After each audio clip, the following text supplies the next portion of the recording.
Hello guys, nandito na naman si Don Rich nagbabalik sa ating travel vlog. Panibagong araw, panibagong lugar at panibagong vlog. At guys, mayroon tayong panibagong vlog. Nandito tayo ngayon sa Mahaba Beach na matatagpuan dito sa Padre Burgos, Southern Leyte. So guys, si Don Rich nag-explore na naman dito sa Southern Leyte guys. Kaya itong Mahaba Beach ay ating iba-vlog para sa mga mahilig mag-beach dyan dito sa Southern Leyte at sa mga outside Southern Leyte guys. Itong Mahaba Beach, iikot ko kayo dito at ito'y makita nyo na isang magandang beach din guys. So ito guys, kung napapansin nyo, puting-puti yung buhangin at saka kita nyo guys, maganda yung place para sa mga gustong mag-beach kasi ang kakaiba dito guys, kung napapansin nyo, maraming puno yung kanilang beach. Napapansin nyo guys, may mga cottage din dyan, mga open cottage na yan.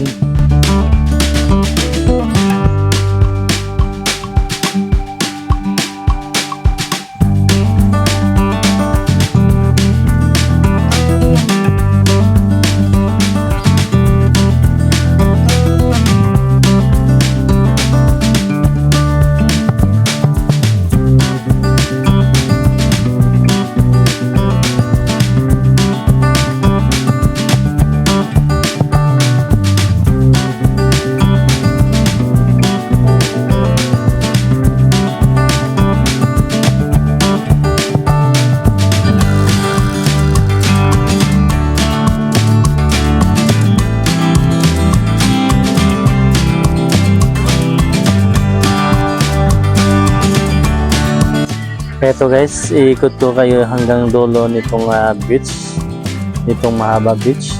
Kung napapansin natin guys, wala kayo masyadong nakikitang na cottage. Kasi ito guys, may kwento itong beach na to. Nung kasagsagan na maraming naliligo dito, ay naumpisahan na maglagay ng open cottage. Kumbaga, talagang for public na talaga ito. Pero nagkaroon ng problema ang may-ari. Mahirap banggitin dito guys, pero nagkaroon ng problema kaya itong beach na to ay naipasara, lalong-lalo na nung time ng pandemic. Pero guys, kung sino man yung gustong maliligo nitong Mahaba Beach, kahit sarado siya, pwede kayo magpaalam dito sa caretaker nitong beach na to para maliligo. Pero hindi po pwede na mag-overnight. May time sila dito na 10 PM. Kailangan na makalabas dito sa beach na to kasi isasara nila yung gate. So, guys, sa mga gustong maligo dito, pwede nyo kausapin nitong caretaker at para makaligo nitong Mahaba Beach. Para sa mga mahihilig sa beach na dito, malapit dito sa Mahaba Beach, pwede kayong pumunta dito guys. At ganoon din naman sa mga outside Southern Leyte na gustong pumunta dito sa Southern Leyte na gustong mag-swimming, pumunta lang kayo dito guys sa sa Padre Burgos, Southern Leyte, at doon may tanong nyo na yung kung saan yung Mahaba Beach. At regarding nga pala sa mga ibang details like yung entrance at saka yung amount ng cottage nila, wala tayong may bigay na detalye about the entrance guys kasi sabi ko nga kanina, close pa itong beach na to, pero pwedeng magpaalam doon sa caretaker para maligo nitong beach na Mahaba. So regarding sa mga detalye, siguro pag normal na open itong beach na to, saka natin may bigay yung mga detalye guys. Kiras Jampol more kay wa sila kauban sa Lakaw. Taga Dilahugan. Sa taga ni ko na deklarare na Sriben dire. Ramura.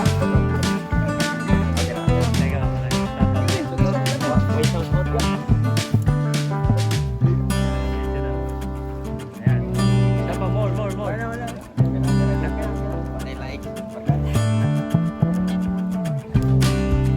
Ayan guys, kung napapansin natin guys, so ang daming puno ng niyog.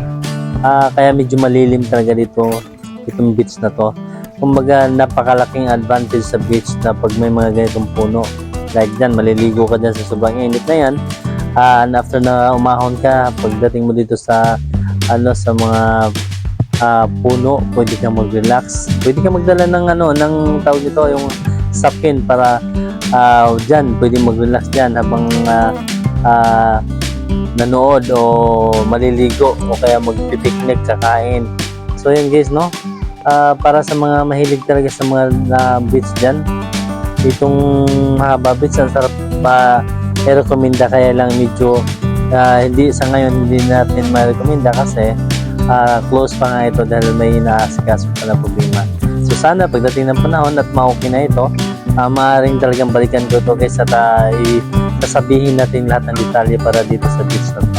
So sa mga gustong pumunta dito, pumunta kayo dito guys, hanapin nyo lang yung Padre Burgos, Southern Leyte. At pagdating doon guys, itanong nyo itong Mahaba Beach at ituro nila itong Mahaba Beach na to. Ayun guys, yung napapansin nyo yung mga open cottage na yan. Kasi nung kasagsagan na maraming naliligo dito, nagtayo na sila ng cottage na ganyan guys. Dahil pinapa-rent na rin yan. So, tingnan natin yung kanilang cottage. Ayan, ito guys, oh. Ito yung kanilang cottage, parang light materials lang ginagamit. Kasi open cottage na naman siya para paglagyan ng mga baon natin at ganoon din guys, no? Kung titingnan natin, malinis naman siya guys, at saka yun nga, puting buhangin at magandang ambiance kasi maraming puno ng niyog at may mga kahoy din. So dito tayo sa mga naliligo tulad nito guys, so sinasabi ko kanina na pwedeng magpaalam sa caretaker ito. Sigurado ako nagpapaalam ito sa caretaker para maliligo. So, pero hindi naman to magtagal din. Siguro mamaya hapon na uwi na rin to. Kasi hanggang 10 lang ng gabi ang pinapayagan na mag-stay dito sa beach na to guys. Wala na pong pwedeng pumasok at lumabas after ng 10 PM po. So ayan, sa mga interesado, sa gusto maligo ng ganito, mag-relax. Ito guys, wala pa akong masabing details about doon sa entrance at saka ito sa halaga ng cottage guys, kasi yun nga, sarado pa to. At ang alam ko lang, pwedeng magpaalam doon sa caretaker para makaligo. So ito, samantalahin nyo kung sino gusto maligo dyan na pwedeng magpaalam sa caretaker na maligo, dahil ito parang alam ko parang libre pa lang yata, depende sa caretaker na kausap. So ayan. At after dito guys, babalik na ako doon sa mga kasama ko doon sa katabi nitong beach na to, kasi merong private din doon na area na nandun yung pamangkin ko, kasi may birthday celebrant yung kuya ko, birthday niya. So andito kami sa party na to sa kabilang side, katabing side nitong tabi nitong beach na to. Pupunta tayo doon guys para siguro ipapakita ko yung mga ginagawa namin, mga ginagawa nila, kasi naghanda kami doon ng pagkain para doon sa pag-celebrate ng birthday ng aking kuya. So tabayan nun guys, pupunta tayo doon.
Ayan guys, malapit na maluto yung niluto ng aking pamangkin na lechon belly. Ayan guys.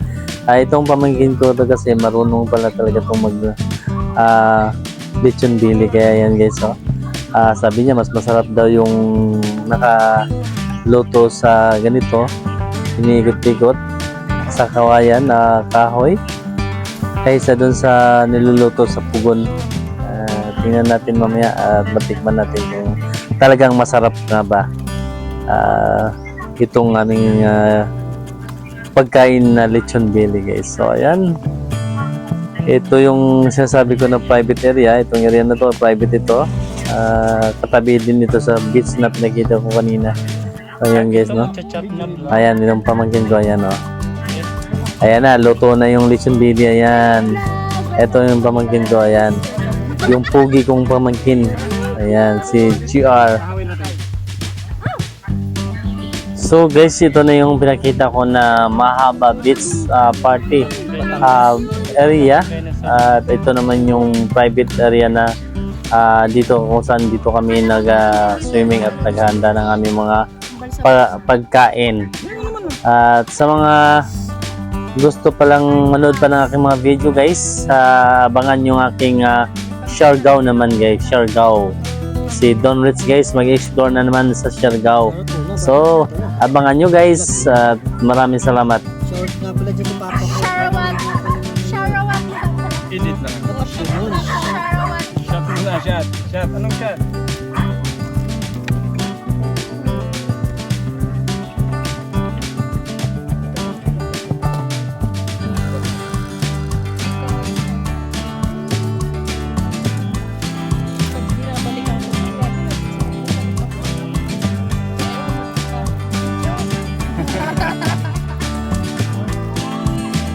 Sino bang gumawa? Sino bang gumawa? Sarap. Narinig mo yung ano, no? Crunch. Iwa.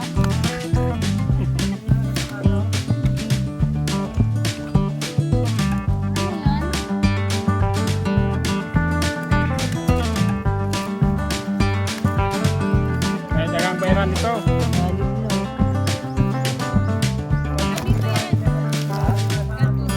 Tawag mo muna yan, Dok.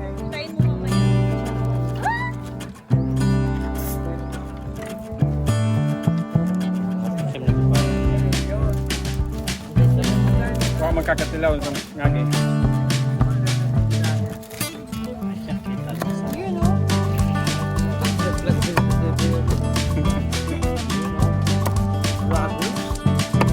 Mas masarap dito ka sa ubin.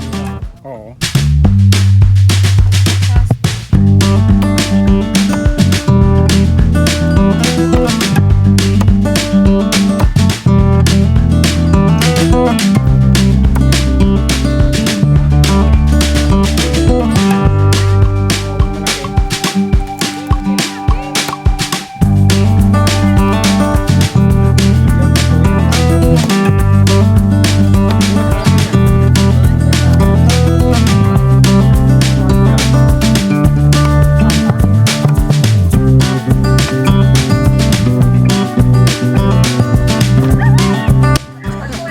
Naku po, nahulugan pa sa kahoy. Na-disgrasya pa tuloy. Di bale, masarap naman ang lechon belly. Tuloy lang natin guys, enjoy lang. At ulitin ko nga pala guys, abangan nyo ang aking pag-explore doon sa Siargao para dito sa ating vlog. At huwag nyo kalimutan guys, i-like, i-share at subscribe itong aking channel para sa mga iba't ibang lugar pa na aking pupuntahan. At para makatulong na rin tayo pagdating ng panahon sa mga nangangailangan, lalo na sa akin Team Ayuda guys. Thank you very much. Huwag kalimutan, laging i-subscribe at i-share itong aking mga video guys para makatulong tayo sa mga nangangailangan sa pagdating ng panahon para dito sa ating Team Ayuda.